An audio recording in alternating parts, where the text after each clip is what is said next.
What happens when a live streamer takes trolling way too far in a country with strict cultural norms and laws? Well, meet Johnny Somali, a man who has turned IRL streaming into a whole national incident. Spoiler alert, he's now facing 29 years in a South Korean jail cell, and the internet could not be more happy about this. So let's unpack how he got into this position and what led him to make such terrible decisions along the way.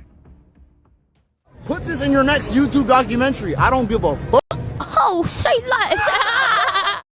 Johnny Somali, whose real name is Ramzi Ismail Khalid, is an IRL live streamer who's known for pushing boundaries way beyond the limit. His streams often consist of him being an absolute public nuisance, where his one goal is to disturb the peace. The streams often feature Johnny being incredibly insufferable and just being a complete menace to the public, whether that be with racist remarks, completely disrupting business owners, or just being an absolute shit stain on the internet's surface. His behavior in public has earned him bans on platforms like Twitch and Kick. For those of you who don't know, Kick is a platform similar to Twitch where a lot more shit can fly. Therefore, they're a lot more lenient with their rules, which in turn has allowed for a huge pool of absolute degenerates on the platform. But instead of toning it down, Johnny leaned even harder into the chaos, eventually taking a trip to South Korea where this whole story unravels, becoming public enemy number 1. So before South Korea, Johnny's first adventure was to Japan. This is where his streams started to become notorious for just being outright racist, harassing the locals, mocking their culture, and pulling off these whack-ass stunts where he just yells offensive-ass shit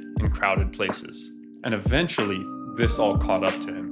Johnny was actually caught trespassing in a construction area where he was, once again, being an absolute dickhead, yelling shit like Hiroshima and Nagasaki, with one goal in mind, just to piss people off and try and farm a clip. And that didn't end too well for him. That actually landed himself in a Japanese jail cell where Johnny was actually facing charges of trespassing, only to miraculously escape significant penalties. I assume after this, he thought he was untouchable. Either way, he set his next steps on South Korea, thinking, what could go wrong?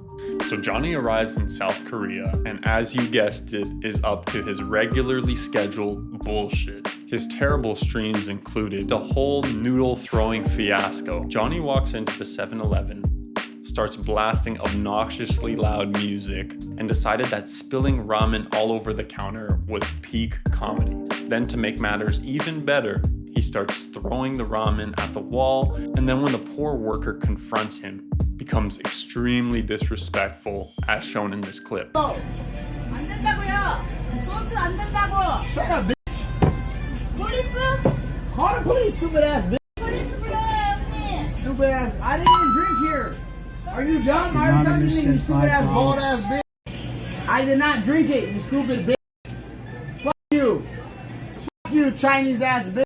Fuck you. And if that isn't bad enough, then this is really what set South Korea off with a vengeance to get this man. So in South Korea, there's this statue dedicated to the victims of wartime sexual slavery. And good old Johnny thought it was a brilliant idea to not only kiss this statue, but then lather his whole body up like he was spending the night at Diddy's, and begins giving this statue a lap dance. And this was not only a bad PR move, but completely enraged the entire nation of South Korea, leading them to place a bounty on his head. So shit was getting so out of hand that Johnny was actually gaining national attention. So locals were actually out looking for him, and guess what?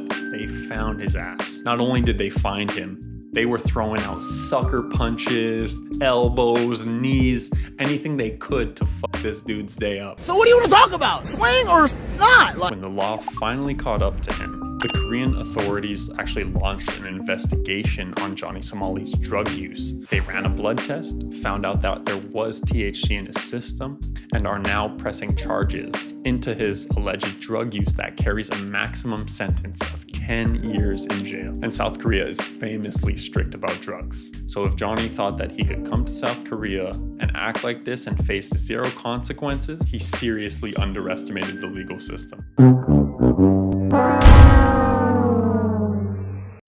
And to to add a little sprinkle of chaos to this whole entire mess, he's also facing allegations of using deep fake content, essentially using an AI software to make it seem like he was kissing a popular Korean celebrity, which is highly illegal. So that actually carries on another 7 years to his whole sentence. So at this rate, Johnny's looking at a nice little 10-piece behind bars at least. And honestly, the internet could not be more happy about this news. So here we are. Johnny Somali went from being a controversial streamer to now facing up to a decade behind bars, and is the literal definition of how not to behave in a foreign country. As of now, he's actually banned from leaving South Korea and is awaiting trial.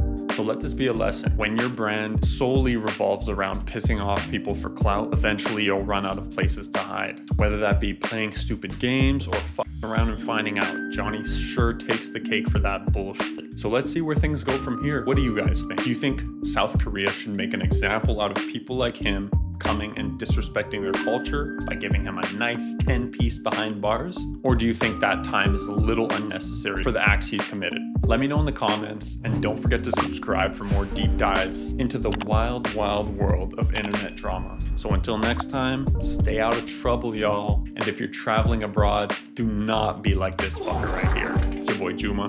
I'm out.